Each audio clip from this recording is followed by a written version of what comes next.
नमस्कार दोस्तों, स्वागत है आपका अपने YouTube चैनल उत्तराखंड दुनिया में। दोस्तों, क्या आपने महाराज दशरथ की अनजाने में की गई उस गलती के बारे में सुना है, जिससे मिले शाप के कारण ही भगवान राम के वनवास जाने की घटना घटी थी। मान्यताओं के अनुसार भगवान विष्णु का अवतार त्रेता युग में श्री राम के रूप में हुआ था और इसी राम रूप में उन्होंने 14 वर्षों का वनवास भोगा था, जिसके दौरान लंकापति रावण द्वारा माता सीता का हरण कर लिया गया था। श्री राम ने रावण का वध कर रावण के आतंक से बचाया था। दोस्तों, त्रेता युग में एक ब्राह्मण थे जिनका नाम शांतनु था। हम उन्हें शांतुन भी कहते थे। उनकी पत्नी ज्ञानवंती थी। सिर्फ उन्हें एक ही दुख था कि उनकी कोई संतान नहीं है। तो उन्होंने भगवान ब्रह्मा की तपस्या करी। भगवान ब्रह्मा ने उनकी तपस्या से खुश होकर उन्हें पुत्र होने का आशीर्वाद दिया, लेकिन साथ ही एक बात कही, जब तुम्हारा पुत्र होगा तुम दोनों नेत्रहीन हो जाओगे। कुछ समय बाद जब श्रवण कुमार का जन्म हुआ, तब तक श्रवण कुमार के माता पिता अंधे हो चुके थे। इसलिए उन्होंने बड़ी ही मुश्किलों और कठिनाइयों से श्रवण कुमार को पाला। श्रवण कुमार जब बड़े होने लगे तो वह अपने माता पिता की सेवा करने में लग गए और अपने माता पिता की हर इच्छा को पूरा करना चाहते थे। जब एक बार श्रवण कुमार के माता पिता ने इच्छा जताई कि वे तीर्थ यात्रा करना चाहते हैं, तब श्रवण ने धन की कमी एवं कुछ और व्यवस्था न होने के कारण बांस की 2 टोकरियां लेकर उन्होंने एक टोकरी में अपनी माता को बिठाया और दूसरी टोकरी पर अपने पिता को बिठाया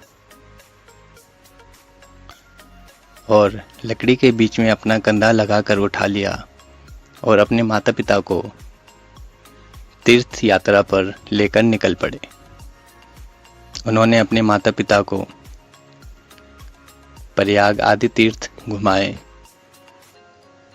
और अपनी आंखों देखा दृश्य उन्हें बताया।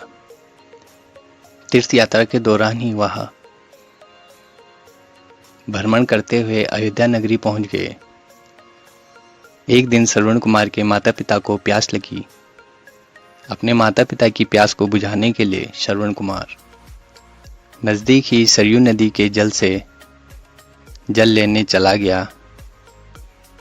जब श्रवण नदी से जल भर रहे थे, तब उनके बर्तन से ऐसी आवाज निकल रही थी कि जैसे कोई पशु पानी पी रहा हो।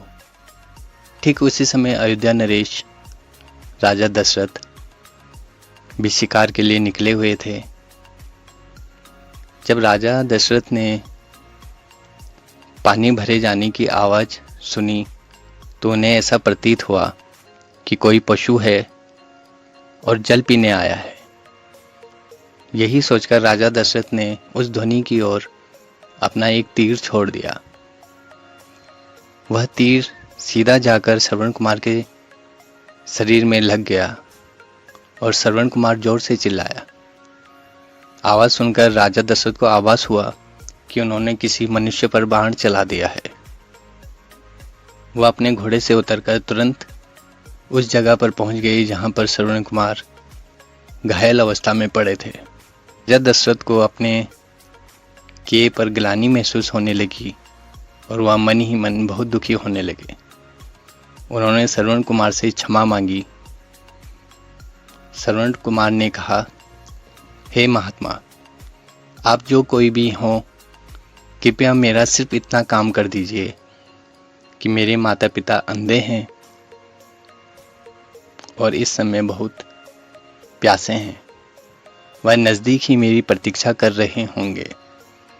आप यह जल ले जाइए और उनको पिला दीजिए। यह कहकर श्रवण कुमार ने अपने प्राण त्याग दिए। अपने मन में यह दुख लेकर राजा दशरथ श्रवण कुमार का वह जल पात्र लेकर उनके माता पिता के पास पहुंचे। वहां पहुंचकर जब राजा दशरथ उन्हें जल पीने के लिए कहते हैं तो वे दोनों पूछते हैं कि उनका बेटा श्रवण कहाँ है। तब राजा दुखी होकर बताते हैं कि वह उनके अपराधी हैं और उनकी गलती के कारण उनके पुत्र श्रवण कुमार की मृत्यु हो चुकी है। अपने इकलौते पुत्र की मृत्यु की खबर सुनकर दोनों माता पिता बुरी तरह से रोने लगते हैं। रोते रोते श्रवण कुमार की माता ने अपने प्राण त्याग दिए। तब श्रवण कुमार के पिता ने राजा दशरथ से कहा, हे राजन, तुम्हारी एक भूल के कारण मेरे पूरे परिवार का विनाश हो गया। पहले मेरा पुत्र मारा गया और अब मेरी पत्नी ने भी प्राण त्याग दिए हैं, तो अब मैं भी जीकर क्या करूँगा। इसलिए मैं तुझे श्राप देता हूँ कि जिस तरह मैं अपने पुत्र के वियोग में अपने प्राण त्याग रहा हूँ, उसी तरह तू भी भविष्य में एक दिन अपने पुत्र के वियोग में प्राण त्याग देगा। राजा दशरथ को यह शाप देकर श्रवण के पिता भी अपने प्राण त्याग देते हैं। जब भगवान राम अपने पिता द्वारा माता कैकेयी को दिए 2 वचनों को पूरा करने के लिए 14 वर्षों के लिए वनवास चले गए, तो श्रवण कुमार के पिता से मिले श्राप के कारण ही महाराज दशरथ ने भी अपने पुत्र श्री राम के वियोग में अपने प्राण त्याग दिए। तो दोस्तों, ये थी मातृ पितृभक्त श्रवण कुमार की कथा और साथ ही उस शाप की कथा जिसकी वजह से भगवान श्री राम को वनवास जाना पड़ा। दोस्तों, अगर वीडियो पसंद आया हो तो वीडियो को लाइक करें, शेयर करें और उत्तराखंड दुनिया चैनल को सब्सक्राइब करना ना भूलें।